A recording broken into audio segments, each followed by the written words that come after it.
The easiest thing I've done was to get out from under the labels and to live the life that I live. The most difficult thing I've ever done was to believe that I can do it. You have to tap into suffering every day of your life because we have so much scarring that we have to clean up. You have to look at suffering as almost like I look at failure. To succeed, you must fail. In failure and in suffering, all the answers are in there. All the answers to all the test questions. The test is your life. All the answers are in there. You don't have to live in suffering and pain and failure all the time. You have to learn, I need to visit it. Like people hate working out. You're only gonna visit working out maybe an hour a day. 23 other hours of the day, you're not in it. But how you become in shape is you must visit suffering, visit working out 1 hour a day. Visit suffering 1 hour a day. Visit your past failures 1 hour a day. The relationship with it is the answers are in there. They are in there. Within the suffering, go in there, and I call it the live autopsy. The live autopsy. How you find out someone died? They crack you open after you're dead. How you can live is do it while you're alive. Go back in your brain, crack it open while you're alive. Don't wait until you're fucking dead to figure out why you died. Do it while you are living. Go in there, go into the suffering, go into the pain of your life and say, why did this suck for me so bad? Why am I afraid of all this stuff? Why have I shut down the whole world? I guarantee I'll tell you why you shut down the whole world. It's in these nooks of the suffering within your brain, in the scarring, are all the answers to why you are on the couch feeling sorry for yourself. They lie within the scars.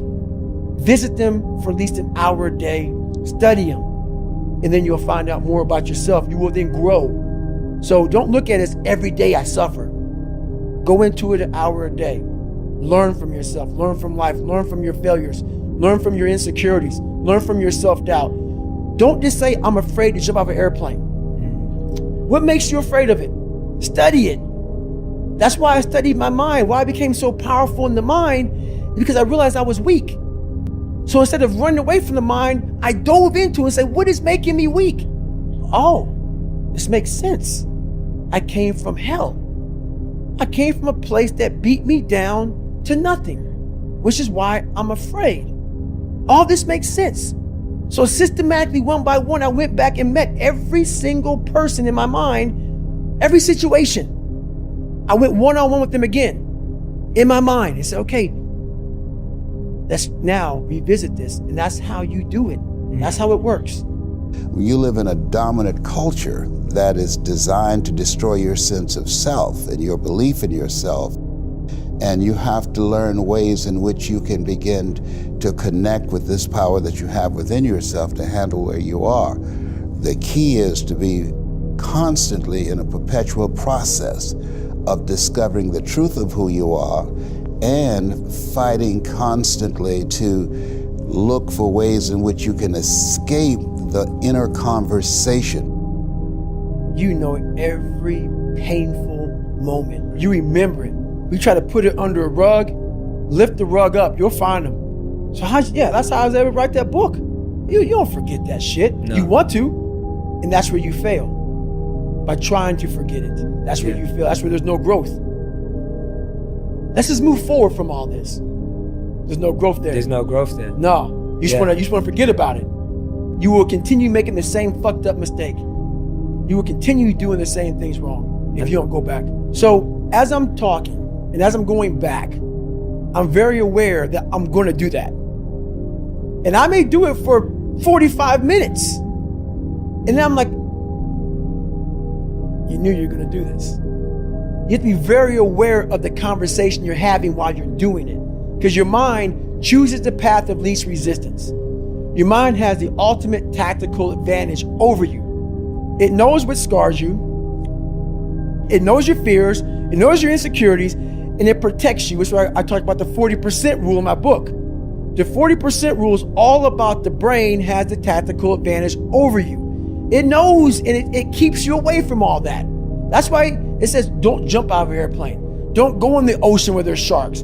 It's a protective mechanism. Don't go back to the place where your dad beat the shit out of you in your mind. Don't go back. The brain protects you, but protects you so much, it doesn't allow growth. So the brain is an amazing thing, but the brain controls you. You must control it.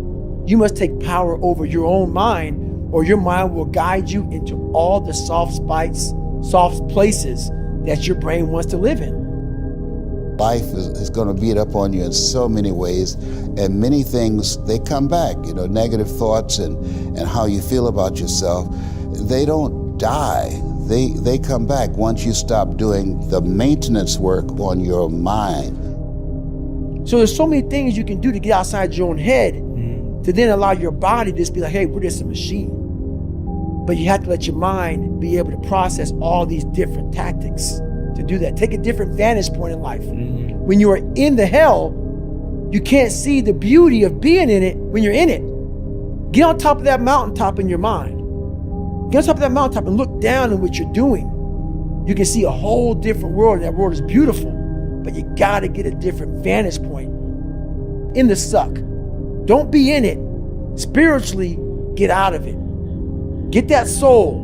Look down on what you're doing. Be amazed by the process of where you're at now and where you came from.